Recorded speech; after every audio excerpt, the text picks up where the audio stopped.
Hello everybody, just a very short tutorial about how you change from one side to the other when you're paddling outrigger or canoe.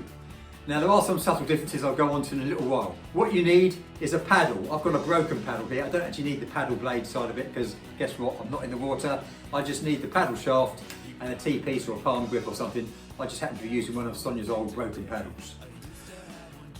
You also need to be sitting down, comfortable position, so you can get a nice paddling position, so you can rotate the hips, open up the hips, and also I need sufficient room so I can swing a cat. Now, we've got cats here, no cats were harmed during the making of this video, but you know what I mean. Basically enough space that I can spread my arms, stick my chest out, and just get my shoulder blades together at the back, okay? I'll come on to why this is relevant in a minute. So basically I need to be able to do that. I also need to be able to point with my finger. Straight arm, yeah? Straight.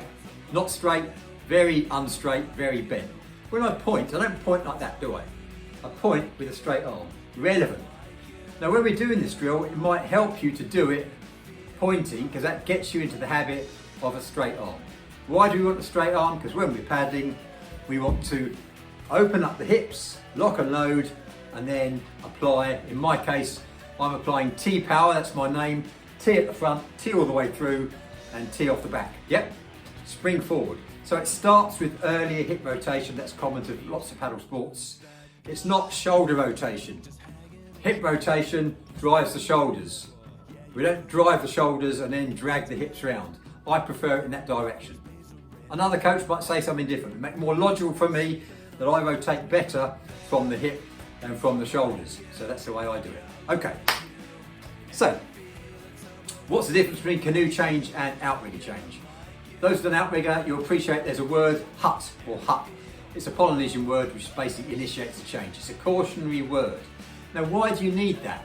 You need that because think about a V6 and OC6, that's the same designation for a different designation for the same boat.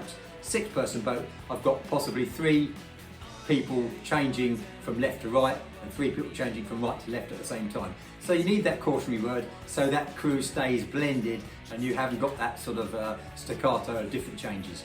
In canoe changes, I'm thinking more in terms of C1 or particularly C2. With C2, predominantly most of the steering is done by the rear seat paddler or the rear paddler. They don't have a rudder as such. So if I'm doing a steering stroke or a steerer is doing a steering stroke, they don't want to hup and then wait for stroke. They want to put the steering stroke in straight away. You do hear C2 crews doing changes, hup calls, to keep the front paddler in time, but I prefer to have the front paddler knowing what they're doing in terms of when they're changing, if they're doing changes every 15, 16, whatever it's going to be. And if, for example, they need to change because they need to put a steering stroke in to avoid an obstacle or whatever they're doing, or if you think about it, if they're on the left-hand side as we're going down and then we start going around the left-hand bend, they want to change to the right and stay on that side, we edge the boat. So like I say, there's a different way of doing it, but with canoe change, you don't have the huts, you change straight away, okay? So typically, in an outrigger change, notice straight arm, we're paddling and you'll hear hut, one more, I'll go through the detail of that in a minute, hut, one more. In canoeing, canoe changes, it's going to be, it's just change, yeah? No hut. Now you wouldn't change, well actually, in crew boat you wouldn't change that often. If you're paddling C1 or V1, you might be changing every 2, every 4 strokes, yeah? Another bit different nuance when it comes to single boat paddling and sometimes C2 as well. With an OC2, outrigger 2 tends to have a rudder, so that hutting, once again, is less critical. But it's a good way to get a crew in blend anyway. So, just going on, remembering, get shoulder blades together, you can bounce off. If you think about expanding your chest, like the old ball walker, if you're that old, bouncing off the shoulder blades and ending up with a pointing straight arm, Imagine it's coming from the hip, shooting from the hip, okay? That's all it is. I'm opening up the hip, opening up the body so I can then lock and load. And remember, if it helps to point, then point. Okay, so how do we do it? Holding the paddle, so typically I hold the paddle up there, the blade's going to be down there. It doesn't really work if you hold the blade right down by the neck. You need to be a little bit up, typically a handspan up or more than that, so something like that, okay? So we start from that position, so we're paddling. And how we do the changes, I'll talk about the hut in a minute. I talk about grip, slide, drive. Grip, underhand grip, slide up, drive. And it helps if I bring it to the centre line first. If I'm trying to change down here, it gets a bit confusing. Now, don't be satisfied that when you do a change, you've got an incomplete, insufficient, incorrect grip, and you think you can get away with doing the first couple of strokes sort of pretty dodgy. The last of the set and the first of the set are really important, probably the most important. So you start strong and stay strong. You don't tail off and then sort of ramp up after you change. So get into the habit of locating the hand positively, properly on the paddle before. It takes a bit of time. Typically when people start this, they'll be sort of fumbling a bit, and it won't be grip, slide, drive. It will be grip, slide, think about it, smoke a king eddy, whatever, and then have a pregnant pause and then start paddling. So expect that to be the case when you're first starting. You want to get over that as soon as practicable, as soon as or fast as possible. So just think about this to start with, something you can practice. So you're paddling, bring up to the centre line, grip, slide, locate, drive. You need one hand on the paddle. In the sea, in the windy conditions, you don't want to be fumbling with your paddle. So keep, a bit like climbing, keep connection with the paddle. So we're paddling.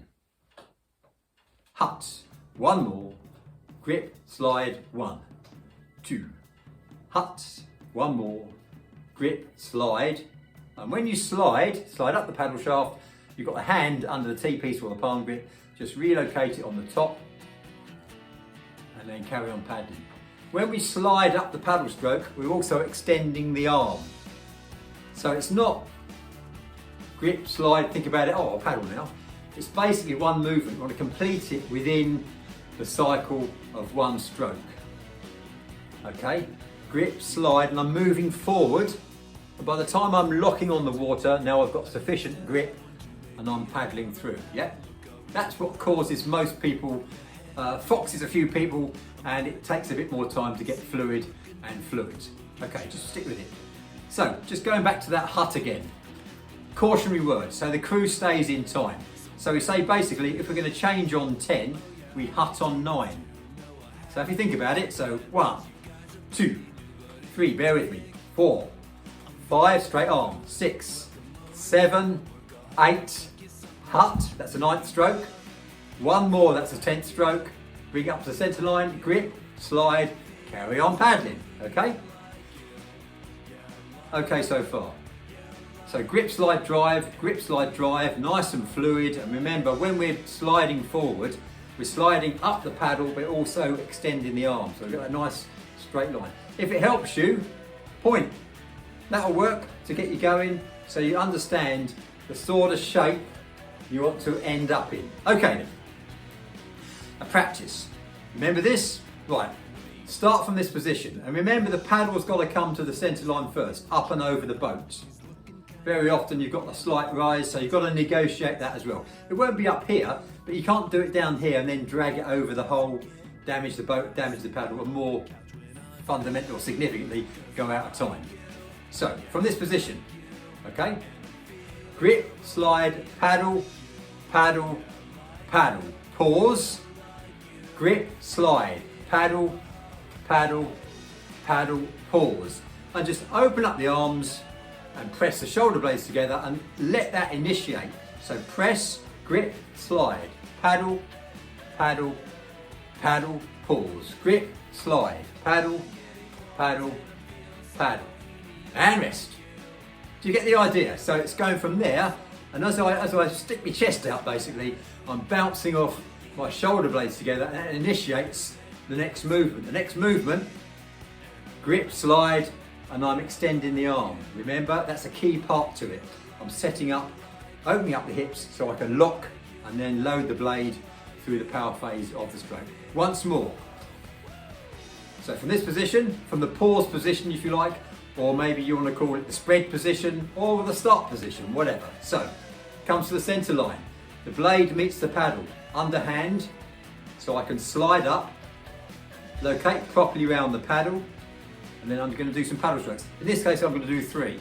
3, pause, grip, slide. 1, 2, 3, spread, grip, slide. 1, 2, 3, spread, grip, slide. 1, 2, 3. Do you get the idea? But it really is important that I'm not paddling like this. I'm extending the arm. Point the finger if you need to. Okay? So you get into the idea that from there, grip, slide, and then I'm moving forward.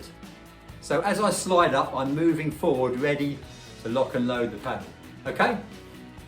That's one. So that's with, yeah, that works for canoe changes and outrigger changes. Another one that I call scales. You can do this in the boat as well, okay? Obviously you wouldn't do this during a race, it's a drill.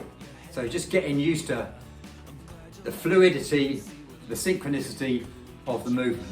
Okay, another one I call scales. People love this. Well, maybe they don't love it. I love it, and it's great, particularly if you're a C1 or a V1 paddler and you're doing rapid changes. In a V6, you once again, you only do this as a drill just to get people fluid. Scales. So this is canoe changing.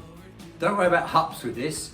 It's 1 to 4, 4 to 1, or 1 to 10, 10 to 1, depending on how much time you've got and how much you like it. So here we go. From this position, straight arm again. So 1, grip slide, 1, grip slide, 1, 2, grip slide, 1, 2, grip slide, 1, 2, 3, grip slide, 1, 2, 3, grip slide, 1, 2, 3, freeze frame, straight arm, A-frame position. Okay, so I'm practicing that as well. So I'm going from 1, 2, 1, 1, 2, 2, 3, 3, 4, 4, 3, 3, 2, 2, 1, 1. Or go higher. Do it slowly, do it fast, but make sure you do it correctly so you're getting that extension. Okay, once again, 1, change, grip slide, see that? 1, grip slide, 1, 2, grip slide, 1, 2, grip slide, 1, 2, 3, grip slide, drive, 2, 3, grip slide, drive, 2, 3, 4, grip slide, drive, 2, 3, 4. Notice I'm moving forward, I'm opening up the hips, I'm doing all those fundamental parts which help me become a better, more flexible, more agile, I hope, paddler. Okay, that's all folks. I hope that was helpful. Remember, when you're paddling, keep your arms up, keep your head up as well, not like this bloke. Head up, back straight, looking where we're going, looking down the paddle line, always paddling towards future water. Have a great day.